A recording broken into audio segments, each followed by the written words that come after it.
शिवसेना ठाकरे पक्षाचे खासदार संजय राऊत नाशिक दौऱ्यावर होते.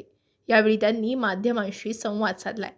दरम्यान काळाराम मंदिरात झालेल्या धर्मध्वज फडकवण्याच्या कार्यक्रमाचं त्यांनी स्वागतच केलंय. मात्र यावेळी त्यांनी भाजपवर निशाणा साधलाय. संजय राऊत नेमकं काय म्हणाले ते पहा. तर खूप दिवसांनी नाशिकला आलेला आहे, काय नेमकं दौऱ्याचं? खूप दिवसांनी कसा येत असतो नाशिकला. आता संघटनात्मक बांधणीचं काम तर सुरूच आहे. रवींद्र मुर्लेकर आहेत, त्यांची आता संपर्क उपनेते म्हणून नेमणूक केली आहे माननीय उद्धव साहेबांनी. त्यांचंही काम सुरू. त्यानंतर दत्ता गायकवाडांचं सुरू आहे, डीजे सूर्यवंशी करतात, सुंदरा गुप्ते करतात, कामं चालू असतात आणि आम्ही अधूनमधून येत असतो. आणि मधल्या काळात तुम्ही सगळे खरात भावांच्या मागे लागले असल्यामुळे पत्रकारांनाही फार डिस्टर्ब करू नये, कारण खरात भावाचा विषय अत्यंत महत्वाचा होता.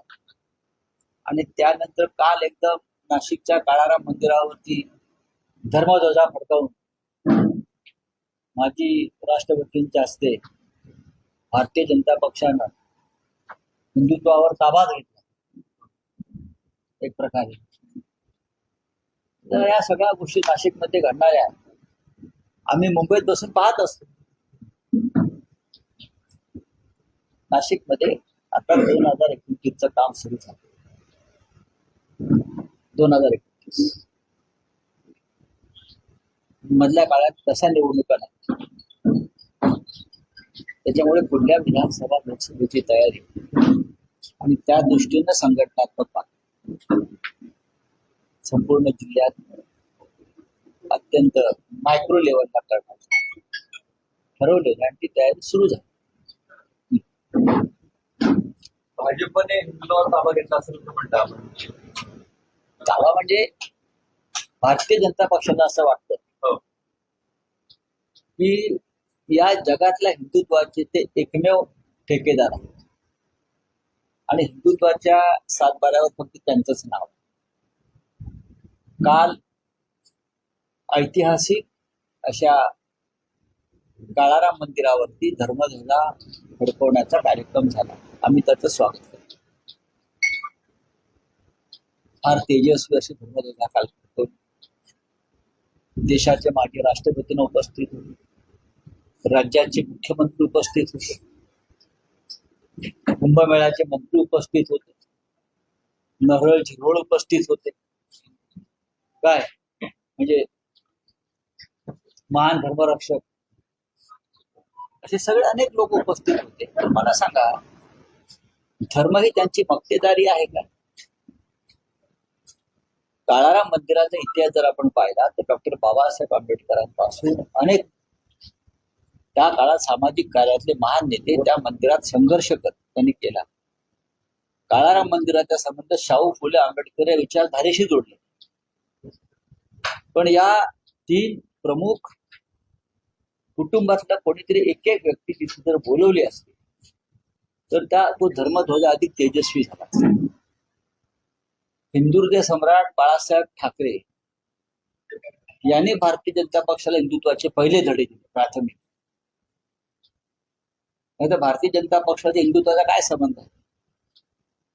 पण या कार्यक्रमाला हिंदुहृदय सम्राट बाळासाहेब ठाकरेच्या कुटुंबातील व्यक्तीला तरी बोलवावं असं त्यांना का वाटलं नाही? म्हणून असं म्हणतो ना की हिंदुत्वाचा ताबा,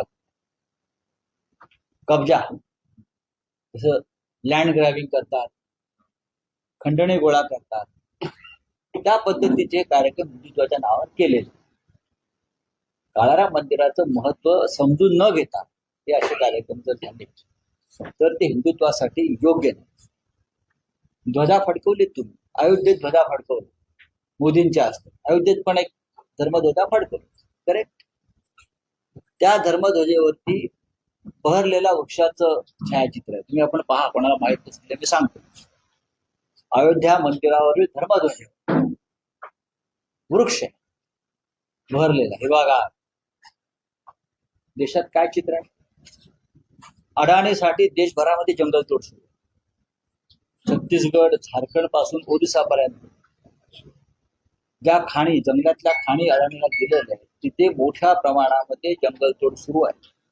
आमच्या मुंबईमध्ये एका रात्रीत 3000 वृक्ष आरे जंगलात तोड. तुम्ही धर्मध्वजा फडकवता, त्याच्यावरती काय चित्र टाकता, प्रतीकं टाकता, मग त्यानुसार वागायचं कोणी? इथे सुद्धा तेच आहे ना. श्री हनुमानाचं चित्र टाकलेलं आहे धर्मध्वजेवर, पण हनुमानाचे आदर्श काय आहे ते तुम्ही पाळले का? हनुमान हा निष्ठावान होता. तुम्ही सगळे गद्दार तुमच्या पक्षात घेतले. तुमच्या पक्षामध्ये कोण लोक आहेत? ते का हनुमान आहेत का? नाही, हे सगळे आमचे हनुमान तुम्ही घेतले. त्याच्यामुळे ही अशी ढोंग बंद केली पाहिजे भाजपला. हे राजकीय खेळ आहेत हिंदुत्वाचे. हे शक्यतो करून हिंदुत्वाला बदनाम करू नका. काल शिवसेनेचा बैठक झाली. त्या बैठकीला असा इश्यू होता की भाजप विश्वासात घेत नाहीये. कुंभमेळ्याची एवढ्या मोठ्या प्रमाणात कामं सुरू आहेत, मात्र एकंदी कारभारासाठी नाराजी व्यक्त केली. 3 लाख कोटीचं काहीतरी बजेट असं मला कळलं. हे मी वाचलं, हे खरं खोटं मला माहिती नाही. कुंभमेळ्याचं 3 लाख कोटीचे काय कामं करणार? हे जरा 35,000 कोटी. हा, कुठे आकडा चुकलाय. नाही, हे 3 लाख कोटी पण करू शकता, कारण शेवटी पैसे गुजरातच्या ठेकेदारांना द्यायचे. 35,000 कोटीची कामं काय करणार आहात? हे कुंभमेळा मंत्र्यांनी एकदा नाशिकच्या जनतेसमोर त्याचं पुस्तक ठेवलं पाहिजे की ही 35,000 कोटीची कामं मोजमाप करा आणि त्यातले किती टक्के गुजरातच्या ठेकेदाराकडे जाणार आहे आणि त्यात त्यांचे कमिशन किती आहे हे एकदा त्यांनी हिशोब दिला पाहिजे नाशिकच्या जनतेला. नाशिक पालिकेवर याची काय जबाबदारी आहे? काही नाही. एक कल्ली कारभार सुरू आहे. सरकारनं तोडण्याचं म्हणजे की सरकारने पैसे वाटण्यापेक्षा सामान्यांसाठी ते खर्च करायचं. ठीक आहे, कोर्टाचा आदेश आहे, त्याचा अभ्यास करावा लागेल. आणि मुंबई महानगरपालिकेमध्ये सध्या सत्ता कोणाची आपल्याला माहिती आहे. साहेब, बंगालमध्ये ज्या पद्धतीचा निकाल लागला मुख्यमंत्री ममता यांनी राजीनामा देण्यास नकार दिला आहे. राष्ट्रपती राजवट लागू शकते अशी चर्चा आहे. कसं बघताय या सगळं?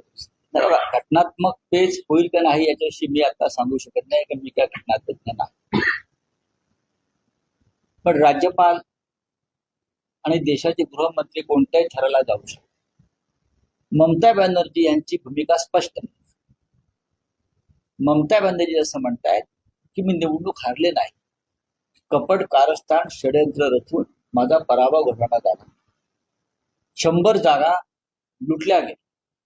100 जागा, 90 लाख मतं कापली, डिलीट केली. आणि त्यातली 27 लाख जी मतं आहेत त्या प्रकार तो विषय कोर्टामध्ये प्रलंबित आहे. अशा वेळेला जे मतदान झालं आणि साधारण याच फरकामध्ये ममता आणि भाजपात विजयाचं आणि पराभवाचं अंतर आहे. ममता बॅनर्जी या फार मोठ्या आंदोलन करणारे नाही. त्यांनी सतत सत्तेवरती असताना आणि नसताना आंदोलनं केली. राजीनामा देणार नाही ही त्यांची भूमिका आंदोलनाचा एक भाग असं मी मानतो. ठीक आहे, सरकारने काय करायचं ते करा.